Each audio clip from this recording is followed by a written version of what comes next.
Oi, boa noite. Bem-vindas, estão me ouvindo bem? Oi Gili, Ana, Val, bem-vinda, Nadi, bem-vindas. Gili, seu tema, sua sugestão foi escolhida. Manda aí sua pergunta, tá? E compartilha aí sua experiência, enfim, se você viveu algo relacionado à rivalidade feminina. Camila, oi, bem-vinda. Jo, bem-vinda. Vamos esperar as pessoas entrarem. Manda aviãozinho aí para convidar mais pessoas. Coraçãozinho.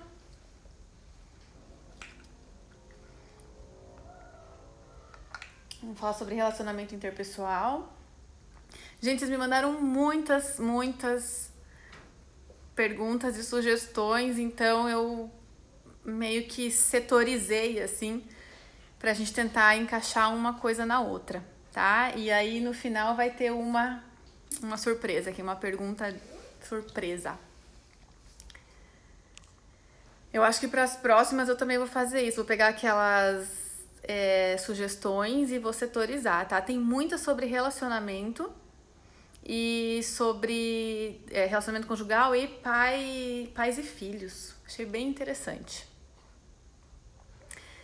Vamos lá falar então sobre relacionamento interpessoal.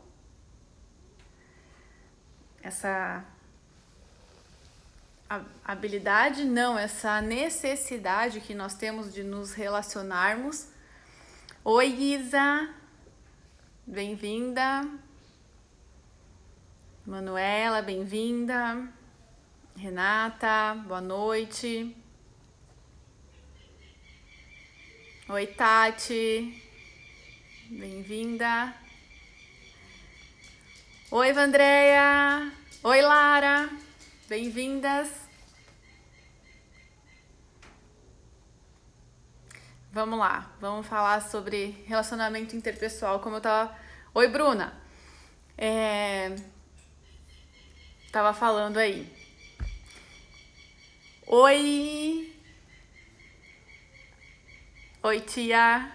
Bem-vinda, que bom que você tá aí na live. Esses dias tinha uma paciente sua aqui, aí de Curitiba. Muito legal. Então, vamos lá. Relacionamento interpessoal, gente, não é uma competência, uma habilidade, na verdade é uma necessidade, tá? Freud já dizia isso. O homem é, em sua essência, um ser social, um ser relacional. Então a gente precisa desse relacionamento.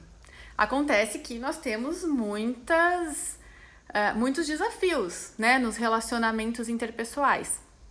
Mas vocês sabiam que o sucesso, que para você ter um bom relacionamento interpessoal, você precisa ter um bom relacionamento intrapessoal? Qual que é a diferença disso, gente? Vamos... Compartilhem aí. Para a gente ter um bom relacionamento interpessoal, é necessário que a gente tenha um bom relacionamento intrapessoal. O que vocês acham que é isso? O que vocês entendem por isso?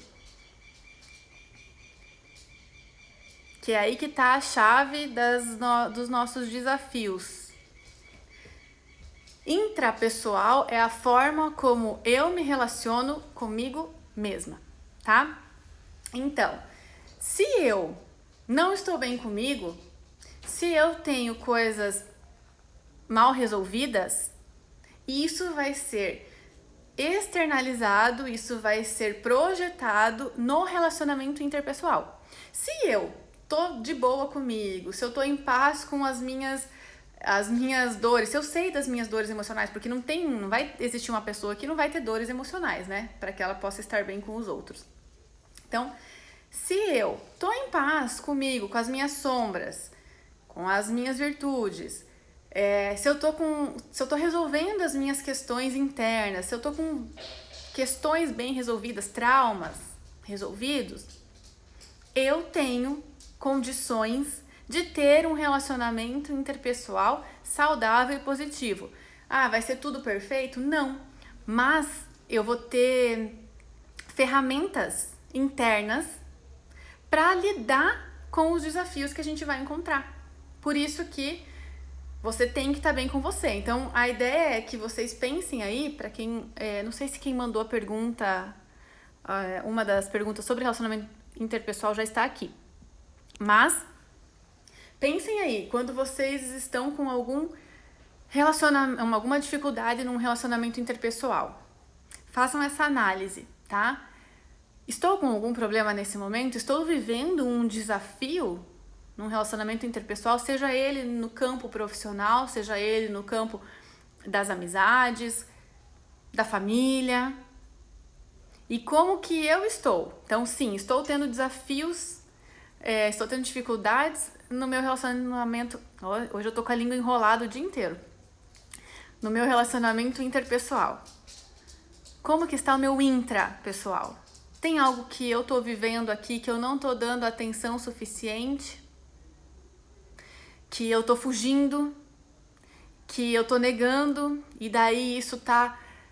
as minhas insatisfações, elas estão sendo externalizadas com mau humor, com tristeza, com isolamento, com algum tipo de agressividade, com a indiferença, com o outro. E aí? Porque, gente, relacionamento interpessoal, é um tema muito abrangente, então eu quero que vocês me contem quais são os desafios que vocês têm, tá? Quero uma live mais interativa do que eu ficar dando palestra aqui, tá? Então, falem, compartilhem as experiências de vocês, quais são os desafios que vocês têm nos relacionamentos interpessoais de vocês, tá? Porque, embora seja uma necessidade nossa nos relacionarmos com as pessoas, é também a nossa maior dificuldade, né? Porque esbarra naquela questão do aceitar a outra pessoa.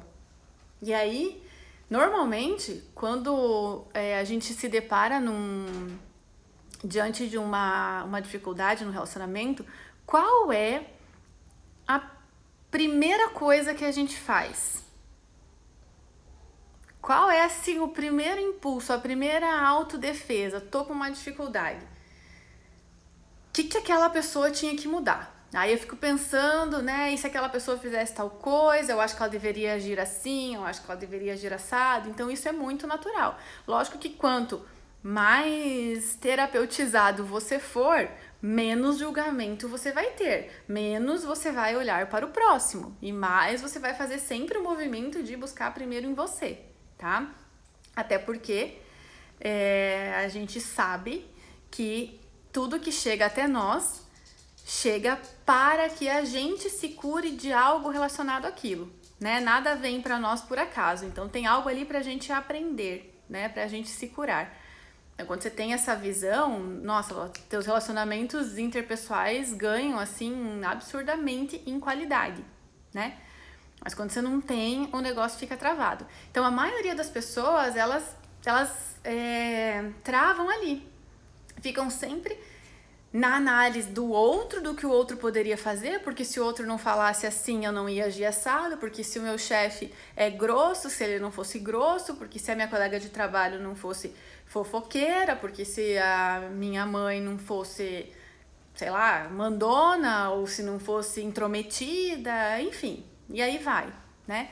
E aí quando você faz isso, você, além de você impedir qualquer forma de solução para esse desafio, você trava o teu processo interno, você fica paralisado, porque aquilo ali não vai para lugar nenhum, tá? Então, prestar bem atenção quando vocês se depararem com algum desafio, tá? Na relação. Falem aí quais são os desafios que vocês vivem nas relações interpessoais, em trabalho, família, enfim. Camila, novamente vemos o amor próprio? Sim, né? O amor próprio, nosso fiel companheiro de todas as lives aqui, com certeza, né? Tem a ver com o relacionamento intrapessoal, com essa inteligência, é uma inteligência emocional, né? Uma das inteligências que nós temos, a intrapessoal. Então, temos que desenvolver a inteligência intrapessoal para desenvolver a inteligência interpessoal. Hoje, isso é uma das coisas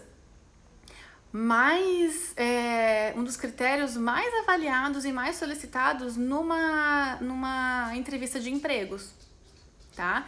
Não adianta a pessoa ter um QI, que é, né, a inteligência cognitiva altíssima, e não ter uma inteligência interpessoal e intrapessoal satisfatória. A não ser que seja algo assim, ó, realmente muito específico, em que a pessoa vai trabalhar sozinha, enfim, né? Do contrário, a gente precisa melhorar a nossa forma de se relacionar com as pessoas. Não tem como fugir disso, né? Então, como é que vocês vão desenvolver a inteligência interpessoal e intrapessoal de vocês? De que forma? Tem várias formas, tem vários cursos aí, gente. Nossa, curso de autoconhecimento hoje em dia é o que não falta. Você tem que encontrar aquilo que mais assim, sintonize com você, com os teus valores, com aquilo que você acredita. A gente está num momento em que tem muita ferramenta de autoconhecimento, então você tem que buscar aquilo que mais te faz bem para que você desenvolva essa inteligência, tá? Mas sempre partindo de você aceitar que você está com essa dificuldade e que tem algo em você que possa mudar. Sempre que você tiver com uma dificuldade, você começa a mudança em você. Você vai ter que analisar o que você pode fazer para mudar a dinâmica que está acontecendo ali nessa relação e que não está sendo legal, que não está sendo saudável, tá? Vandréia, isso aí, tá? O que acontece? Né? Você colocou aqui dificuldade de se colocar em algumas situações no lugar do outro. Meu Deus, falta muita empatia realmente. E daí o que acontece? Sei lá, aconteceu uma situação lá no trabalho ou na família, no trabalho principalmente, né? Mas a gente tende a levar tudo pro lado pessoal, né? Então, sei lá, o chefe foi hostil, alguém teve um comportamento mais assim afrontoso, né, digamos. Pronto, já vou achar que o problema é comigo. Sendo que você já sabendo da informação de que a maior parte das dificuldades no relacionamento interpessoal vem de dificuldades no intrapessoal, se você tiver essa informação, isso te leva para a empatia, tá? Você parar de levar tudo para o lado pessoal, porque se você recebe isso, é comigo, o que vai acontecer? Automaticamente você já vai entrar numa postura de autodefesa. E de alguma forma você vai se defender, ou devolvendo na mesma moeda, né? Então com hostilidade, ou com grosseria, ou com indiferença, ou se afastando, né? E nenhuma dessas situações é boa. Então, quando você tem esse entendimento que, por detrás de um comportamento difícil, né? Um comportamento disfuncional da outra pessoa, não saudável, nocivo, enfim, tem algo dela, fica muito mais fácil, né? Porque aí você começa a tentar entender quais são as ideias dessa pessoa, quais são os sentimentos, as suas dores, o que pode ter levado ela a ter uma atitude daquela, uma fala, enfim, né? E aí, essa empatia, ela vai rompendo a barreira que poderia se estabelecer ali caso você entrasse na autodefesa, né? Então, vai fazendo com que a harmonia comece a aparecer naquela dinâmica relacional que não está legal, que está emperrada, tá? Então, a empatia é uma das, talvez a habilidade mais importante aí no relacionamento interpessoal, a gente entender que não é necessariamente com a gente, né? Mas é com o outro e como eu posso entender esse outro no universo dele, não no meu universo, né? Oi para quem tá entrando. Flávia, G, bem-vinda. Frases Amanda Fitas, bem-vinda. Maria de Ponta Grossa, bem-vinda.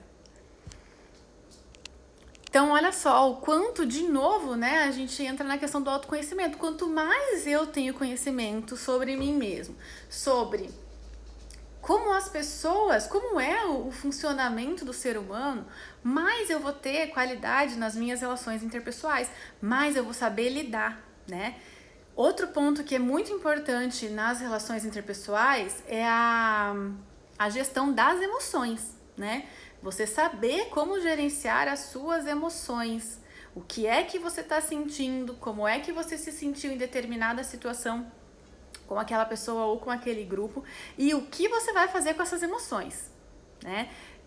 A gente esbarra muito aí na questão das emoções negativas, né? A dificuldade das pessoas de expressarem ou não expressam ou expressam de forma inadequada e daí isso gera ruídos na comunicação e nas relações.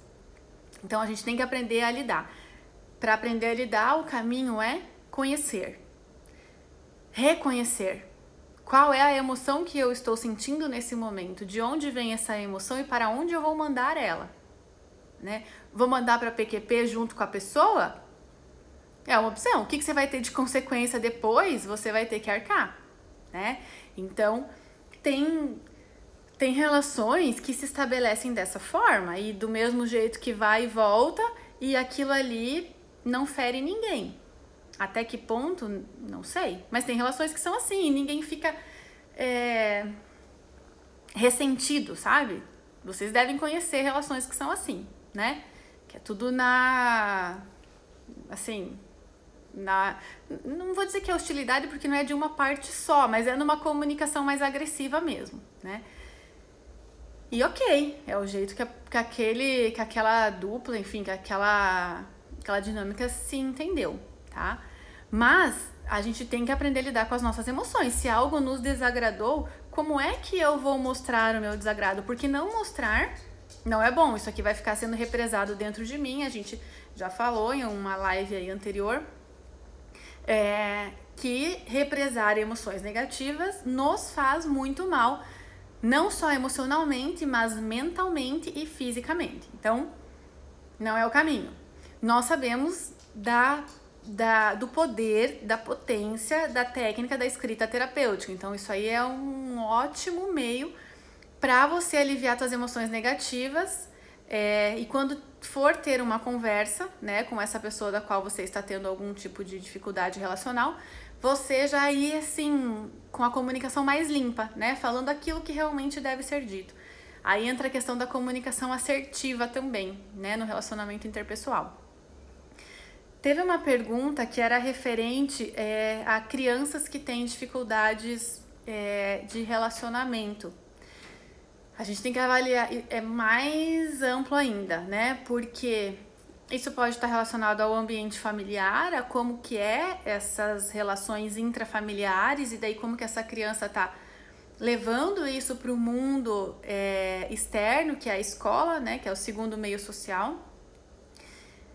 Tem várias outras situações, né? Tem a situação de a criança pode estar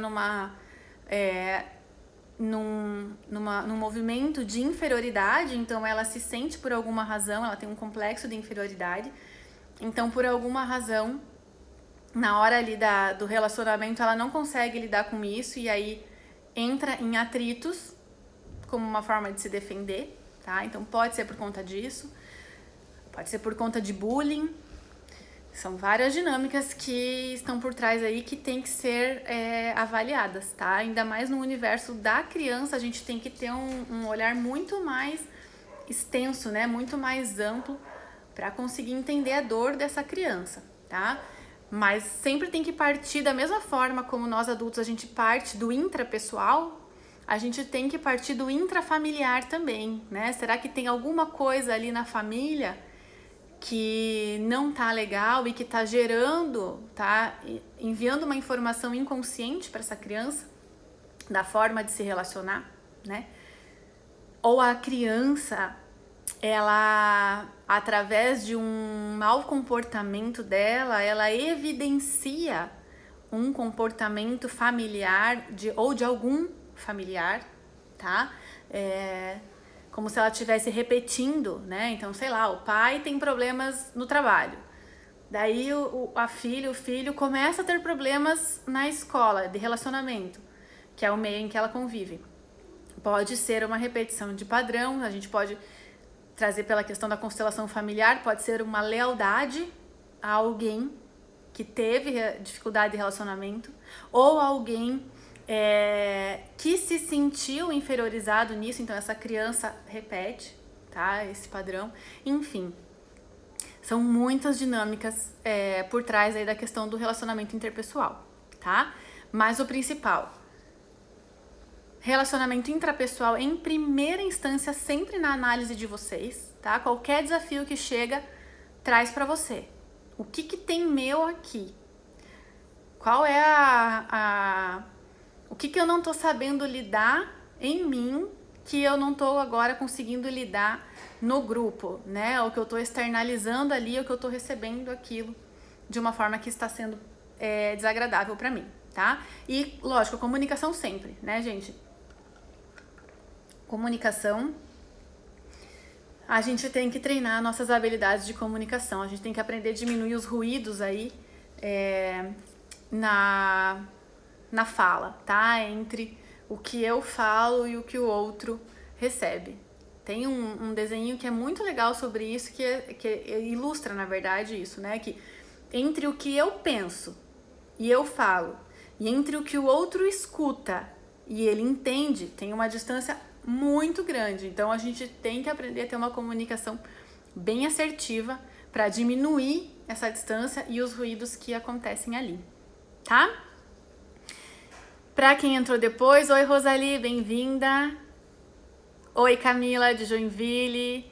Oi Geni, bem-vindos. Vamos lá. Alguma pergunta sobre relacionamento interpessoal? Vamos passar para a rivalidade feminina. Tem a ver uma coisa com a outra, né? Agora fala aí.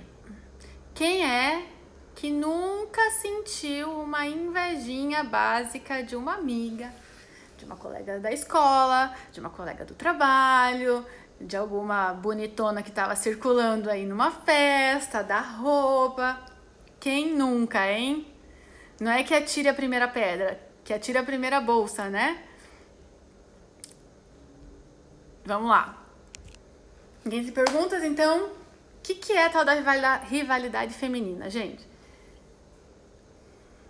Somos seres naturalmente competitivos, tá? Homens e mulheres, seres naturalmente competitivos. E isso, gente, também não vou conseguir estender muito, tá? Mas a psicologia evolucionista, ela estuda os comportamentos que se repetem nas espécies. Então, durante a nossa evolução, não só da nossa espécie, mas de diversas espécies, existe um movimento de competição para se manter vivo, tá? Por uma questão de sobrevivência, quando eu entro numa competição, eu entro para poder ganhar e para poder passar os meus genes para frente, tá? Isso é um movimento que era só de antigamente, não, tá? Isso é básico da nossa sobrevivência e tá aqui, ó, no nosso cérebro reptiliano, que é o cérebro que existe desde o primeiro, lá da primeira espécie, e que foi sendo desenvolvido, mas essa estrutura se mantém, tá? Com essas necessidades básicas. Então, a competição é por uma questão de sobrevivência. Beleza. Então, já sabemos que é natural. Lógico que a gente vai falar sobre as formas adequadas disso. Acontece que a mulher, ela exerce essa competitividade dela de uma forma velada, enquanto o homem, ele declara guerra abertamente. E a mulher faz tudo nas escondidas, tudo nas indiretas, né? Mas ela tá ali competindo. Por quê? Porque pensa lá na infância, né? Já começa lá. A gente quer ter o quê? A boneca mais legal. A gente quer ter o carrinho ou a bola do lançamento, né? Na adolescência a gente quer o quê? A gente quer se destacar ali na turma. Ou porque vai bem nas provas, ou porque é o garoto mais desejado, ou porque é a menina mais pop, ou porque, enfim, tá ali. Todo mundo faz esse movimento, né? Ou tem alguém aqui que nunca fez esse movimento? Tá, aí na vida adulta, onde a gente compete? Mercado de trabalho, questão de relacionamento, né? E isso vem ligado à cultura. Aí o que acontece com o feminino? Gente, desde sempre foi muito exigido da mulher, né? Que ela fosse sempre a melhor, o máximo. Então, a melhor dona de casa, a melhor mãe, a melhor esposa, depois entrou na roda o profissional, então é a melhor profissional. Então, isso, o que acontece? Isso acirrou essa competitividade. Eu quero ser a melhor mãe para os meus filhos. Eu quero ser a melhor profissional. Então, a competição, ela traz esse ponto saudável porque faz com que a mulher queira ser melhor para ela mesma, né? Isso traz um movimento interno de busca, um movimento de se destacar entre as outras, mas não para denegrir a outra, e sim para que ela se destaque, né? Então a competição saudável, ela respeita as regras, tá? Ela se prepara, ela desenvolve competências, ela busca se superar. Essa é a competitividade saudável, tá? Acontece que algumas mulheres entram no funcionamento da rivalidade, que seria a competição negativa, né, disfuncional, que é aquela que traz ciúme, traz inveja, traz irritabilidade, traz diminuição da autoestima para ela, né? Porque se ela vê que uma rival, sei lá, foi melhor em alguma coisa, ela se sente rebaixada. E também traz o desejo de denegrir a outra mulher, tá? Então, essa rivalidade, é isso que é o negativo, porque a rivalidade, ela não respeita regras, ela desvaloriza as competências e ela faz o jogo sujo, né? Que aí entram todas aquelas tramas aí que tem, nossa, N coisa que as pessoas fazem, né? Assim, complô que as mulheres fazem, umas artimanhas pra sujar com o nome daquela pessoa, pra ficar denegrindo, criam uma rede, assim. Tem uma coisa bem interessante também, um dado, é que os meninos, já desde a infância ali, eles tendem já a estar em grupos maiores e eles vão incluindo mais pessoas. As meninas normalmente andam em dupla, em trio no máximo, porque é aquilo ali que elas conseguem suportar, elas, né, se identificam com o que é mais próximo, mais parecido, e aí aquelas ali vão competir com um outro grupinho, tá? A gente vê isso muito claro aí nas crianças, né? Só que o que acontece? Essa rivalidade, gente, ela tá muito relacionada a mulheres que têm uma autoestima baixa, que tem uma grande insegurança, que tem um complexo de inferioridade, que tem alguma carência, que não se sente bem quanto ao seu corpo, a sua capacidade intelectual, a sua capacidade de se relacionar, enfim. Tem algo aí, tem uma dor emocional que leva para a rivalidade, né? Que sai do campo da competitividade saudável, que é, poxa, olha aquela profissional lá, que massa que ela é, vou me inspirar nela e vou buscar o meu melhor, eu quero ser como ela. Gente, eu tenho várias psicólogas maravilhosas que eu olho e falo, caramba, eu quero fazer igual essa mulher faz. Por quê? Porque isso é bonito de ver. Então você se inspira naquela pessoa, né? E aí você vai buscar o teu melhor, você vai fazer o máximo que você puder. Para quê? Para você se destacar, como você sente que aquela pessoa se destaca. Na rivalidade, eu vou detonar a psicóloga. Eu vou falar, nossa, Meu Deus, pra que isso? Ela tá só se aparecendo.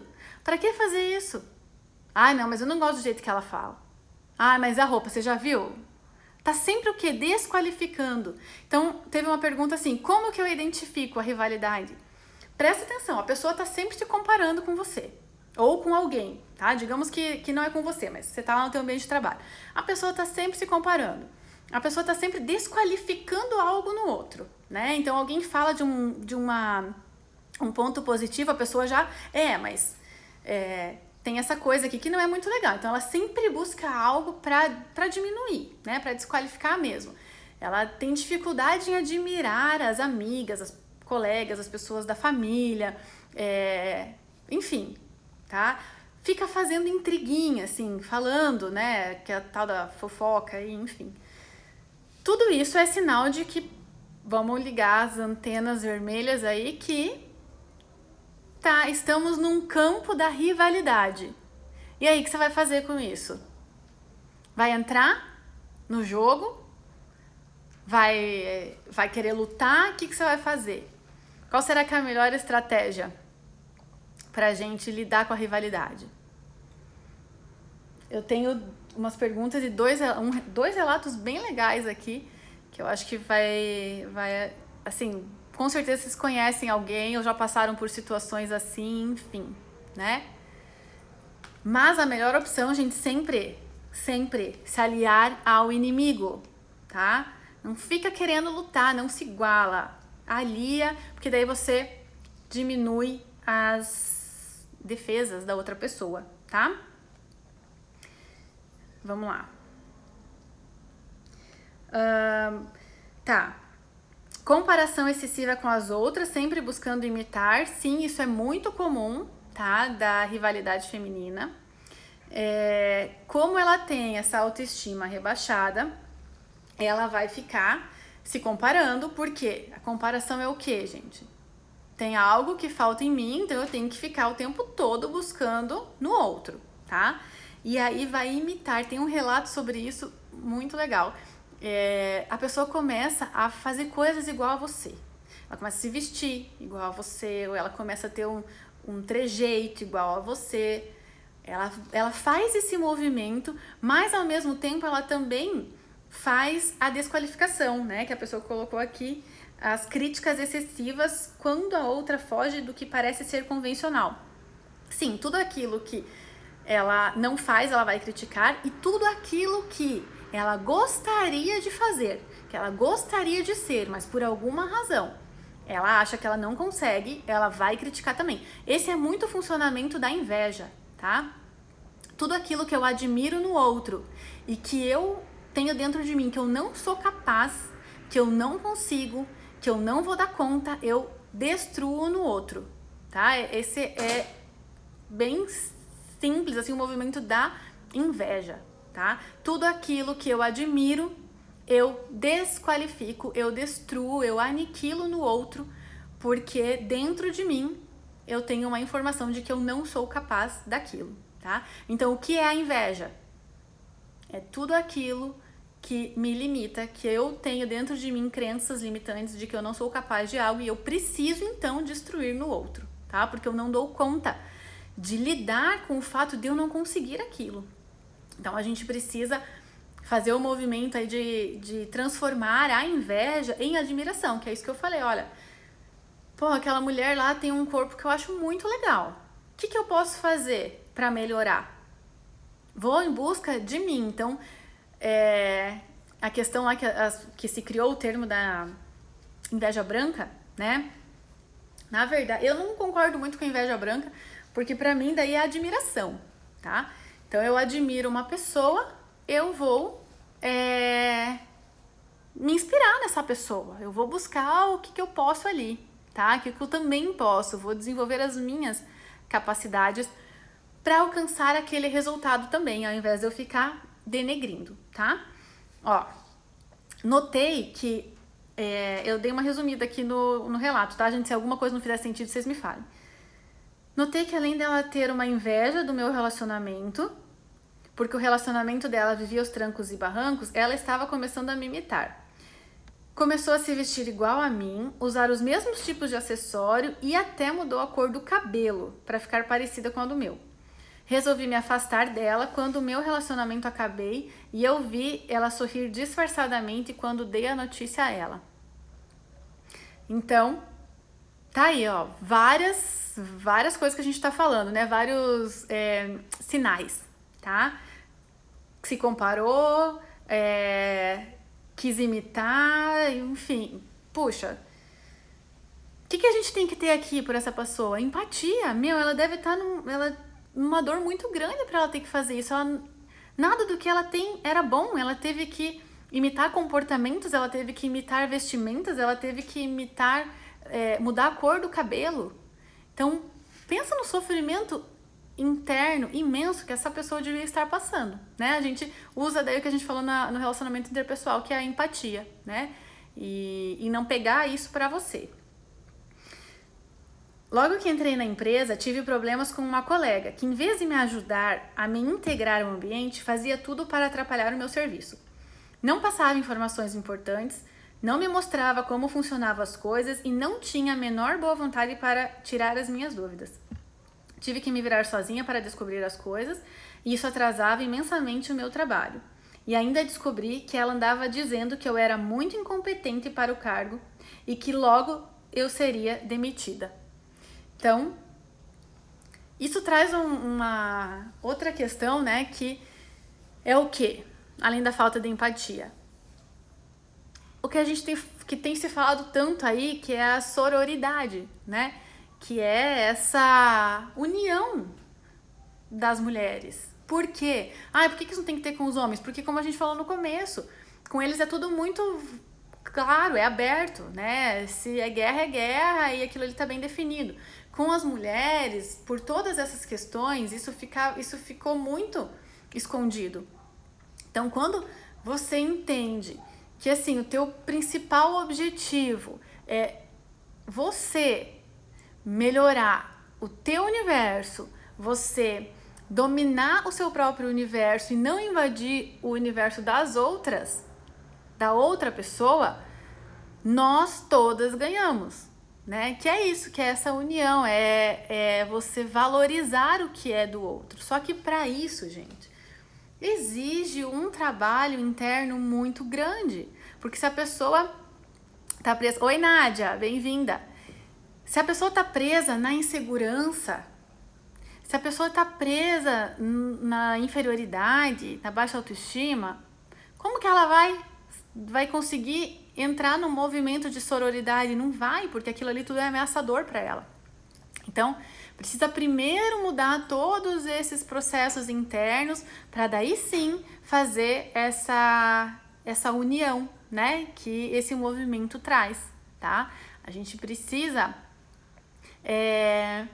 se construir uma com as outras nesse sentido de entender que não somos rivais. Já podemos ir mudando essa questão da cultura, tá? E da própria... do que nós carregamos ainda, que é lá de trás, né? Com o tempo, a gente vai mudar, porque a cultura é algo que vai mudando. Só que não é de uma hora para outra. Então, agora nós estamos construindo um novo espaço, um novo movimento em que nós não precisamos mais competir como as leoas competem por conta do leão, pelo leão, como as outras espécies ainda competem, porque eles não têm uma parte do cérebro que se chama o córtex pré-frontal, que é o que nos diferencia, né, das outras espécies, que nos faz ter a capacidade de pensar, de raciocinar, de analisar, de planejar. Então, quando a gente começa a usar isso, esses movimentos, eles vão ganhando força, porque aí a gente entende que a gente pode ir mudando a informação que nós recebemos até aqui, transformar ela e começar a jogar para frente, né, para os nossos descendentes, uma informação diferente, que a gente não precisa da comparação com as pessoas, e que a gente não precisa dessa rivalidade, que a gente tem que transformar aí essa competição em algo, um movimento puramente nosso, né? Para que a gente seja melhor, tá? Alguma dúvida sobre isso? Alguma pergunta? Camila, perdi 8 quilos. Uau, Camila! Já sou inspiração, mas com certeza você é inspiração. Por várias razões ainda, viu? Que legal, parabéns. Isso é muito bom, né? Então, olha aí. Se tem alguém que tá incomodado com o fato de você ter emagrecido, essa pessoa vai fazer comentários desqualificando você em alguma coisa, viu? Tomara que ao seu redor não tenha, né? Mas, se tiver, você já sabe como lidar. Vamos lá. A pergunta que eu escolhi, que eu achei que tem a ver com essa temática toda, é a seguinte: o que eu posso fazer para mudar as limitações depois da tomada de consciência dos padrões? Tá. Então, tomou consciência, né? É a parte que eu falo mais difícil, que é eu conseguir perceber e reconhecer quais são os padrões limitantes que eu tenho, quais são os padrões disfuncionais que eu tenho, quais são as minhas sombras. Esse é o mais difícil. A partir desse momento, eu começo o processo mais trabalhoso, porque é aquele que você tem que lutar todos os dias e é suado, tá? Pra você mudar. Como? O tempo inteiro reconhecendo que você tá tendo aquele padrão, porque tudo aquilo que a gente reconhece, a gente cura. Aquilo que a gente nega, cresce dentro da gente, tá? Então, existem várias formas, né, que na terapia a gente trabalha, através de afirmações, de comandos mentais, enfim. Mas o principal gira em torno disso. A cada momento que você se perceber num padrão disfuncional, você reconhece aquilo pra você, então você pode, por exemplo, falar pra você mesmo, mentalmente, né? As pessoas, eu sempre brinco com os pacientes, né, que as pessoas falam assim, eu não vou no psicólogo porque é coisa de louco, né, enfim, ficar falando sozinho. Quando você faz terapia, você tem que falar sozinho, tá? Isso é sinal de que a terapia tá fazendo efeito. É quando você fica mentalmente no teu diálogo interno. Aí assim, opa, peraí, que padrão é esse? É o padrão, sei lá, da rejeição, tá? Então, eu reconheço que eu estou nesse momento sentindo rejeição. E aí você ressignifica. Daí, lógico, cada pessoa vai ter ali a sua forma, a sua frase de comando mental, né? Mas enfim, mas você pode falar, eu escolho sentir diferente, tá? Eu escolho pensar diferente. Eu tô aqui no meu padrão do negativismo. Olha eu aqui pensando que vai dar errado. Tomei consciência. O que eu faço agora? Eu escolho pensar positivo, eu escolho que vai dar certo, você vai mudando o teu padrão, tá? Entra a escrita de novo, quanto mais você escreve comandos positivos, mais a tua mente vai internalizando aquilo, tá? Por exemplo, autoestima baixa, a pessoa não se aceita, né? Aí quando vê, ela tá lá, porque eu não sou boa nisso, porque eu não gosto do meu corpo, porque enfim, reconhece, trabalha uma frase de comando mental que é eu me amo e me aceito exatamente como sou. Repete 1000 vezes por dia, você vai ver como a tua mente vai internalizar essa informação, porque ela internaliza todas as informações, tá? E aquilo que se repete vai ganhando força. Então, quando eu falo repetir 1000 vezes, é repetir 1000 vezes mesmo, é você escrever, tá? Isso, se você tem essa dificuldade, coloca lá um bilhetinho no teu espelho, vai repetindo isso, você está criando um novo repertório mental. Então, com o passar do tempo, esse novo repertório vai substituir um padrão antigo e aí se estabeleceu a mudança. Só que é esse processo trabalhoso, é o tempo inteiro. Gili, você fala sozinho o dia todo, porque você está super terapeutizada, né? Você já ganhou alta, né? Então, olha aí, é isso aí, quanto mais você falar com você o tempo inteiro, mais você tá trabalhando a tua mente, mais você vai mudar os teus padrões. Por quê? Quando você é dominado pelos padrões, você tá sempre no automático. Então, quando vê, já foi, quando vê, já fiz, quando vê, já falou, e assim vai, tá? Você nem se percebe. E o processo de terapia vai te trazer justamente para essa percepção do teu eu, do teu funcionamento. Então você se percebe e você refaz aquilo, você ressignifica através de uma palavra, através de um comportamento, através de um comando mental, né, de uma afirmação. Outro comando mental é, por exemplo, eu tô presa na mágoa, eu tô aqui, acabei de identificar que eu tô magoada e tô remoendo aquilo. Aí você pode dar o comando mental de eu me liberto dessa mágoa, eu me liberto dessa tristeza, eu me liberto dessa culpa, eu me liberto dessa raiva. Enfim, é um comando mental que também é muito forte, só que ele vai funcionar com repetição, tá? Não adianta você falar uma vez. Quanto mais você falar, mais você vai estar mostrando, você vai estar ensinando, você vai estar reprogramando a sua mente. Igual o músculo. Tá? Você vai na academia, você faz uma vez, você já tá com músculo ou do jeito que você quer? Não tá. Você tem que ir lá e fazer o quê? 3 séries de 15 repetições. Mais 2 séries de não sei quantas repetições. É assim. Com os nossos padrões mentais é o mesmo jeito. Você vai fazendo e aquilo vai se tornando a tua nova realidade. Então a gente cria a nossa realidade, tá? Por isso que nós precisamos ampliar a nossa consciência, porque nós somos dominados pelo inconsciente, tá? Tem uma frase do Jung que é bem bonita, que é assim, até tornarmos consciente o inconsciente, o inconsciente, no caso, irá dominar a nossa vida e a gente vai chamar de destino. É mais ou menos isso, tá? Até tornarmos conscientes, o nosso inconsciente vai dominar a nossa vida e nós chamaremos de destino, tá? Então, o destino é o nosso inconsciente, só que tem como mudar, tá? Essa que é a beleza da mente humana. A gente pode mudar isso e tá cada vez mais sendo visto isso, tá cada vez mais sendo sentido isso, com todas as técnicas, as ferramentas que tem aí de expansão da consciência, né? De contato com o nosso eu interior. Então esse é o caminho, tá? Para essa pergunta, para mudar as limitações depois dessa tomada de consciência. Trabalho mental o dia inteiro, tá? O tempo todo que você se perceber em qualquer padrão que você queira mudar. É assim, é o jeito. Não tem outra forma, tá? Não tem pílulas mágicas, certo? A magia é justamente essa, é você saber que você é a sua maior ferramenta, tá? Você é o seu maior instrumento, todas as respostas estão dentro de você.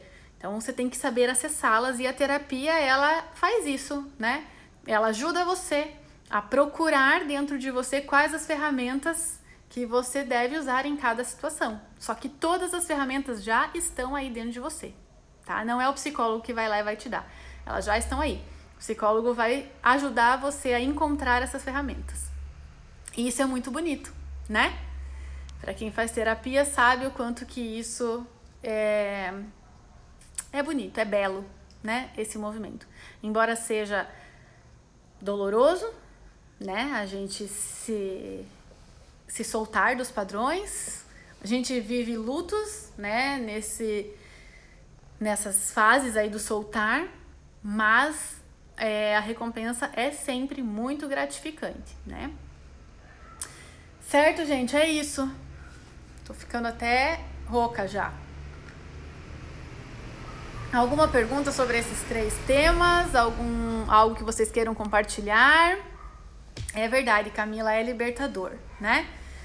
Oi, Cristina! Tudo bem? Opa! O Alvin saiu correndo aqui. É realmente libertador, Camila. É uma coisa que, assim, só quem faz sabe o que é, né?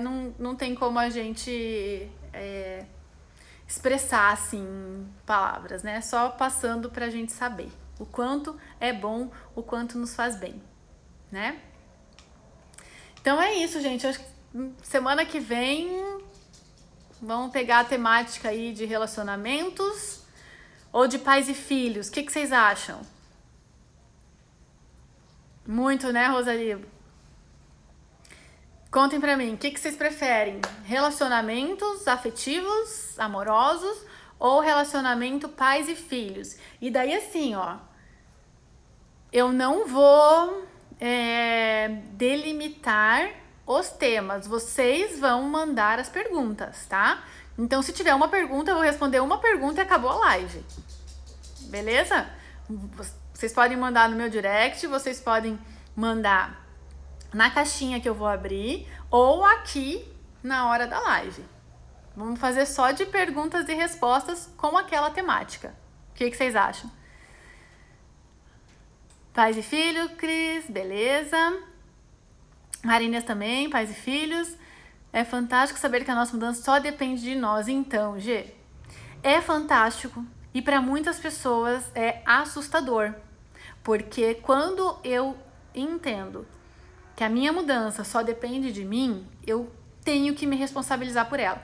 E a maioria das pessoas ainda não se responsabiliza. A maioria das pessoas ainda quer encontrar um culpado, seja os pais que não educaram direito, que não souberam, que não fizeram, que deixaram de fazer, enfim, seja Deus que não, né, que enfim, não acha que não merece, enfim, as pessoas ficam a maior parte do tempo sempre procurando o culpado, porque é bem mais fácil eu dizer que eu não dei certo porque meus pais não me ensinaram, que eu não tenho sorte porque Deus não quer isso pra mim, né? É bem mais fácil, né? Então, é fantástico para quem assume a sua responsabilidade. Daí sim, aí é lindo, é fantástico, é tudo de bom, né? Mas percebam, vocês que fazem terapia, vocês que, através das lives, né, que já é um processo de terapia, assim, né? Já é um processo de autoterapia. Percebam o quanto as pessoas têm esse discurso ainda, né? De que a vida não vai porque algo externo impede. E aí quando você se deparar com alguém assim, você fala, eu sinto muito pelo que você está passando, pela forma como você vê as coisas, mas você fica com o que é seu e eu fico com o que é meu. Essa é uma frase ótima, hein, gente, para comando mental aí, quando você se impacta demais com as coisas das outras pessoas, tá? Bom, por vocês aqui vai ser pais e filhos, então ótimo. Podemos falar na próxima live temática pais e filhos com as perguntas de vocês, tá? Com o que vocês estão vivendo de desafio nessa relação, ou o que vocês viveram nessa questão de pais e filhos. Gente, nós podemos, falar muita coisa, tá? Porque os nossos padrões, na nossa primeira infância ali, a gente registra muitas experiências que a gente vai tender a repetir elas na fase adulta. Então tem muitas coisas que a gente faz hoje, que a gente sente hoje, que tá preso lá. E que às vezes você tá na culpa aí dos pais, tá? Vai ser bem legal, mandem as perguntas. Somos abençoados por respirar, é mais fácil culpar do que olhar para dentro e agradecer. Com certeza, Tita, com certeza, tá? É sempre mais fácil culpar porque eu saio fora, né, do campo. E olhar para dentro é difícil mesmo. Mas estamos aí para isso, né? Estamos aqui toda terça-feira para compartilhar conhecimento. G, eu que agradeço a presença de vocês, né? Esse espaço para realmente compartilhar esse conhecimento, para que as pessoas comecem a se perceber mais, para que as pessoas comecem a expandir a consciência, porque esse é o único caminho, tá? É o único caminho para mudar a nossa realidade, para mudar o mundo que a gente vive. Não tem outro. Eu não sei de outro caminho, tá? Não vejo outro. Então, não importa para quantas pessoas isso chegue, e aí eu preciso de vocês para que vocês façam chegar isso a mais pessoas todas as vezes, né? Para que vocês compartilhem a live, para que vocês chamem mais pessoas e a gente cada vez mais aumente esse movimento da expansão da consciência, tá? Obrigada, gente. Gratidão toda minha por vocês estarem aqui. É um tempo muito precioso pra mim e com certeza pra vocês, né? Que estão toda semana aí, gente, eu fico muito feliz. Gili, obrigada pelo carinho. Você também. Oi, William, tudo bem? Chegou no finalzinho, mas vai ficar salva a live, tá, gente? Vai ficar no IGTV e depois eu coloco lá no YouTube também, se eu conseguir salvar, pra colocar no YouTube, tá? Bom restinho. Oi, gente, pra quem tá entrando agora no finalzinho, não percam lá no IGTV que vai ficar lá pra vocês. E pra quem entrou agora, ó, terça que vem o tema é pais e filhos, tá? Então, os desafios que vocês têm com seus filhos e os desafios que vocês tiveram com os pais de vocês. Mandem pergunta, hein, gente? Eu não vou ficar discursando semana que vem sozinha. É perguntas e respostas, tá bom? Deu uma sumida mesmo, né, William? Vou pegar na sua orelha. Estamos na era do compartilhamento, é verdade. Maria, e vamos compartilhar coisas boas. Gente, parem de compartilhar notícia ruim, trágica. Pelo amor de Deus. Compartilhem coisas boas, compartilhem amor, compartilhem gratidão, compartilhem conhecimento. É isso que faz a gente sair desse movimento e expandir a consciência. E não ficar nas tragédias, nas notícias ruins, que isso deixa a gente preso no vitimismo, que nada, nossa, acontece, enfim, tá? Isso paralisa. Então, bora compartilhar aí informação, tá bom? Instagram vai encerrar. Beijos para quem esteve aqui, para quem chegou depois. Nos vemos terça que vem. Ótimo fim de noite para vocês. Beijos!